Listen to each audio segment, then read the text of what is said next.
જો તમે અમુક દિવસો સુધી બહારનું ખાવાનું ખાઓ છો તો ક્યારેક તમારી તબિયત ખરાબ થઈ જાય છે તો ક્યારેક પેટમાં ગડબડ થઈ જાય છે, પણ આવી સ્થિતિમાં જો તમે થોડા દિવસ બહુ ભારે ખોરાક ખાઈ લીધો છે તો શું તમે જાણો છો કે આવી સ્થિતિમાં તમે કઈ રીતે તમારા શરીરને ડિટોક્સ કરી શકો છો?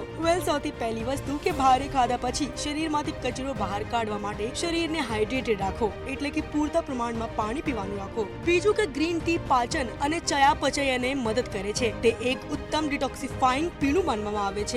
એના પછી કાર્યક્ષમ પાચન અને ડિટોક્સિફિકેશન માટે ફાઈબરનું સેવન વધારવું માટે તમે ફળ, શાકભાજી અને આખા અનાજ એટલે કે કઠોળ ખાવાનું રાખો. પછી ડિટોક્સ દરમિયાન મસલ્સ રિપેર માટે તમે માછલી અને ટોફુ જેવા પ્રોટીનનું સેવન કરી શકો છો. એના સિવાય ભારે ખાવાથી તમારી આંતરડાને સ્વાસ્થ્યને સારું કરવા માટે તમે દહીં જેવા પ્રોબાયોટિકથી ભરપૂર ખોરાકને પણ તમારી ડાયટમાં સમાવેશ કરી શકો છો. અને છેલ્લી કે થોડી કસરત કરવાનું પણ રાખો, કારણ કે એનાથી પરસેવા વાટે કચરો બહાર આવશે.